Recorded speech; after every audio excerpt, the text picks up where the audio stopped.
الحمد لله نحمده ونستعينه ونستغفره ونؤمن به ونتوكل عليه ونعوذ بالله من شرور أنفسنا ومن سيئات أعمالنا من يهده الله فلا مضل له ومن يضلله فلا هادي له ونشهد أن لا إله إلا الله وحده لا شريك له ونشهد أن سيدنا ونبينا ومولانا محمدا عبده ورسوله صلى الله تعالى على خير خلقه محمد وآله وصحبه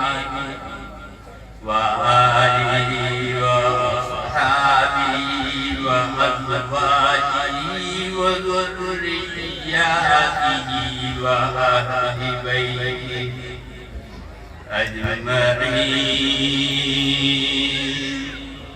أعوذ بالله من الشيطان الرجيم. بسم الله الرحمن الرحيم. إني لكم رسول أمين فاتقوا الله وأطيعون وما أسألكم عليه من أجر إن هو إلا على رب العالمين. صدق الله. قابل احترام محترمہ بی بی حضرہ حقانی صاحبہ سجاد رشید دربار حقانی بابا میر عزیز اللہ حقانی صاحب رحمۃ اللہ علیہ، معزز حضرات علماء کرام، مشائخ عظام، معزز خواتین حضرات،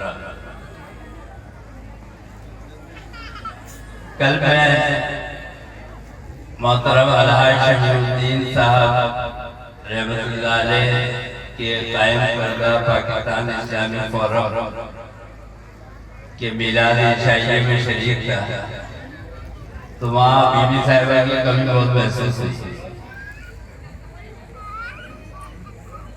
اور وہاں میں یہی بات عرض کر رہا تھا. ہمارے دوست علماء حضرات یہاں موجود ہیں، وہ جانتے ہیں، میں نے یہ بات وہاں پر کہی کہ علماء حضرات جو ہے وہ پورے سال ربیع الاول کے مہینے کا انتظار کرتے ہیں.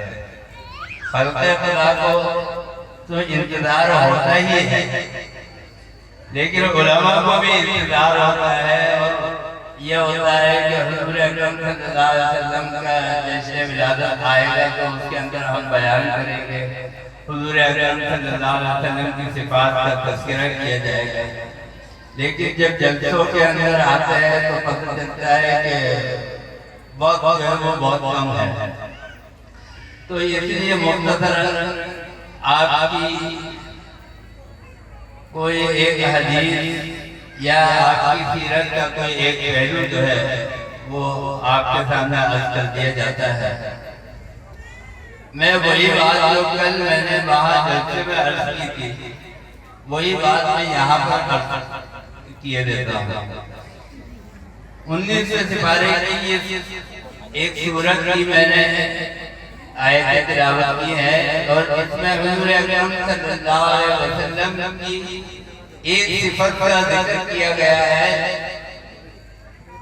جس کو امانت کہتے ہیں. اور کل بھی میں یہ بات عرض کر رہا تھا کہ حضور اکرم صلی اللہ علیہ وسلم کے سر پر تاج نبوت رکھا گیا 40 سال کی عمر میں، اگرچہ نبی آپ اس وقت سے ہے کہ جب حضرت آدم علیہ السلام کی پیدائش بھی ابھی نہیں ہوئی ہے، جب سے آپ نبی، لیکن آپ کے اوپر نبوت کی ذمہ داری اور نبوت کا تاج رکھا گیا 40 سال کی عمر میں۔ آپ کی شان یہ تھی اور آپ کی خصوصیت یہ تھی کہ آپ پیدائش کے بعد سے اپنے لڑکپن ہی کی عمر کے اندر صادق اور امین جو تھے وہ مشہور ہو چکے۔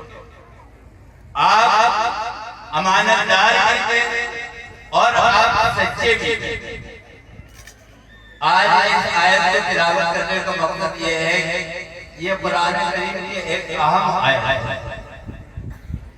اس کا مقصد یہ ہے کہ آج ہمارے معاشرے میں بعض حضور اکرم صلی اللہ علیہ وسلم کی صفات جو ہے وہ دنیا سے رخصت ہو گئی ہیں، آج ہمیں معاشرے کے اندر نظر نہیں آتی۔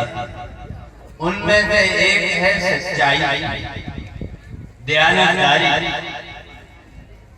عہد وفا، وعدے کی پاسداری۔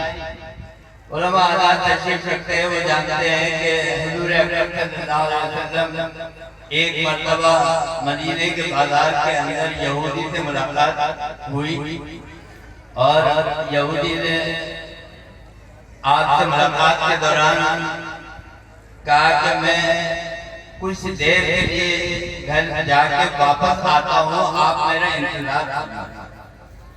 تو روایات میں لکھا ہے کہ حضور اکرم صلی اللہ علیہ وسلم اس کا انتظار فرما رہے ہیں۔ یہ یہودی گیا اور گھر جا کر یہ بھول گیا اور حضور اکرم صلی اللہ علیہ وسلم اسی جگہ کے اوپر اسی طرح 3 دن تک برابر کھڑے رہے۔ اور جب وہ یہودی 3 دن بعد وہاں سے گزرا اور اس بازار میں آیا، دیکھا کہ آپ صلی اللہ علیہ وسلم یہاں پر تشریف فرما ہے، میرا انتظار کر رہے ہیں، تو آپ صلی اللہ علیہ وسلم کو دیکھ کر اس کو خیال آیا کہ میں نے آپ کو رکنے کے لیے کہا۔ یہ حضور اکرم صلی اللہ علیہ وسلم کی صفت تھی، لیکن آج بات کیجئے کہ حضور اکرم صلی اللہ علیہ وسلم کی صفت چاہے وہ سچائی ہو، چاہے وہ دیانت ہو، امانت ہو، چاہے وہ وعدے کی پاسداری ہو، یہ ہمارے اندر موجود نہیں ہے۔ بلکہ میں تو یہ کہوں گا وہ حضرات کے جو پاکستان سے باہر تشریف لے جاتے ہیں وہ جانتے ہیں اس بات کو اور فخریہ طور پر یہ بات عرض کرتے ہیں اور بتاتے ہیں کہ غیر مسلموں کے اندر یہ سچائیاں موجود ہیں، غیر مسلموں کے اندر یہ سچائی موجود ہے، غیر مسلموں کے اندر یہ امانت اور دیانت موجود ہے۔ لیکن معاف کیجئے یہ امانت اور دیانت یہ ان کی خصوصیت نہیں ہے، یہ خصوصیت ہے سرکار دو عالم صلی اللہ علیہ وسلم کی، جو ان کی امت کی خصوصیت ہونی چاہیے۔ واقعہ لکھا ہے دیوان مطلفی کے اندر کہ ایک شخص تھا، وہ گلے کے اندر گلاب کے پھولوں کے ہاتھ ڈالے رہتا تھا، تو لوگ اس سے کہتے تھے کہ بھائی یہ ہاتھ تو اتارتے تو نہیں ہے۔ اس نے کہا کہ بھائی یہ میری شراب پر علامت ہے، اسی سے تو میں پہچانا چاہتا ہوں، اگر یہ ہاتھ میں اتار دوں گا تو لوگ مجھے پہچانیں گے کس طرح؟ تو لوگ کہتے تھے یہ پاگل ہے، مجنون ہے، دیوانہ ہے۔ ایک دن اس کے دوست نے یہ کیا کہ جب وہ رات کو سو گیا تب اس کے گلے میں ہاتھ ڈال کے اپنے گلے میں ڈال دیا۔ اب جب یہ سو کر اٹھا تو اپنا گلا دیکھتا ہے، پھر اس کا گلا دیکھتا ہے، پھر اپنا گلا دیکھتا ہے، پھر اس کا گلا دیکھتا ہے۔ اب اس کے گلے میں ہاتھ موجود نہیں ہے، اس کے دوست کے گلے کے اندر ہاتھ موجود ہے۔ تو وہ یہ کہتا ہے، اپنے دوست کو دیکھ کر کہتا ہے کہ یار میں تو ہو گیا، میں کہاں گیا؟ میرا ہاتھ اور میری نشانی تیرے گلے میں آ گئی، میں کھو گیا، میں کہاں گیا؟ تو جس کا مطلب یہ ہے کہ یہ علامت اور نشانی تھی امت محمدیہ کی، اس کو ان صفات کو اختیار کرتا ہے۔ اور ایک بات ہمیشہ یاد آتی ہے، میں ہمیشہ کہا کرتا ہوں مسلمان کبھی جھوٹا نہیں ہو سکتا، مسلمان ہمیشہ سچا ہوتا ہے۔ اورنگزیب عالم کے استاد ہیں ملا جیون، انہوں نے اورنگزیب عالم کو مدرسے میں پڑھایا تھا۔ ایک مرتبہ کچھ لوگوں نے ان کے ساتھ مذاق کیا اور جا کر کہا کہ ملا جیون گورنمنٹ کے لوگ آ رہے ہیں اور آپ کا مکان گرائیں گے اور یہاں پر جمنا کا پل لے کر آ رہے ہیں، اس پل کو رکھیں گے۔ ملا جیون فوراً پہنچ گئے اور اورنگزیب عالم کی بات اور کہا کہ بھائی میں تو غریب آدمی ہوں، مجھے پتہ چلا ہے کہ تمہاری حکومت میرا مکان گرا رہی ہے اور یہ بھی پتہ چلا ہے کہ جمنا کا پل لایا جا رہا ہے اور یہاں پر لا کے رکھیں گے۔ اورنگزیب عالم کو ہنسی آ گئی، سمجھ گئے کہ کسی نے ان کے ساتھ مذاق کیا ہے۔ کہنے لگے کہ مولانا آپ کو یہ خیال نہیں ہوا کہ بھلا جمنا کا پل اٹھا کر یا لایا جا سکتا ہے؟ اب سنیے ملا جیون نے کیا کہا، عالم ہے، مفتی ہے۔ ملا جیون نے کہا کہ یہ بات مجھ سے ایک مسلمان نے کہی ہے، یہ بات مجھ سے ایک مسلمان نے کہی ہے اور یہ میرا ایمان اور عقیدہ ہے کہ جمنا کا پل وہاں سے اٹھ کر یہاں آ سکتا ہے۔ مسلمان کل ہمارے علامات و نشان کیا جو ہندوستان سے آئے ہوئے لوگ وہ جانتے ہیں، پرانے لوگ اس بات کو کہ ہندوستان کے اندر جب کوئی مسلمان کا بچہ اگر مذاق میں جھوٹ بولتا تھا تو ہندو کہتا تھا مسلمان ہو کے جھوٹ، یہ کہتے تھے مسلمان ہو کے جھوٹ۔ اس کا مطلب یہ ہے کہ ان کو اس بات کا یقین تھا کہ جو مسلمان ہوتا وہ جھوٹ نہیں بولتا۔ میرے دوستو، آج ہماری سوسائٹی میں اور آج ہمارے معاشرے کے اندر اتنا جھوٹ بولا جا رہا ہے، اتنا جھوٹ بولا جا رہا ہے کہ جو آدمی کثرت میں جھوٹ بولتا ہے ہم سمجھتے ہیں یہ سچ بول رہا ہے، اور جو آدمی سچ بولنے والا ہے اس کو لوگ سمجھتے ہیں کہ یہ سچ نہیں بول رہا ہے۔ آج ہماری برادری شرارت بدل گئی ہے، آج ہم مسلمان ہیں، کلمہ پڑھتے ہیں تو مسلمان ہیں۔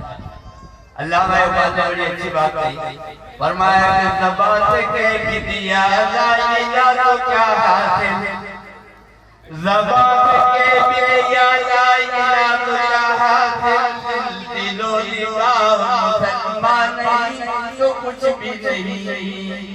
آج ہمیں آپ کو حضور اکرم صلی اللہ علیہ وسلم کی انہی تعلیمات کا چرچا کرنا چاہیے، انہی تعلیمات کو پھیلانا چاہیے اور انہی تعلیمات کو اختیار کرنا چاہیے۔ اللہ تعالیٰ مجھے اور آپ کو سب کو عمل کی توفیق عطا فرمائے۔ وآخر دعوانا ان الحمد للہ۔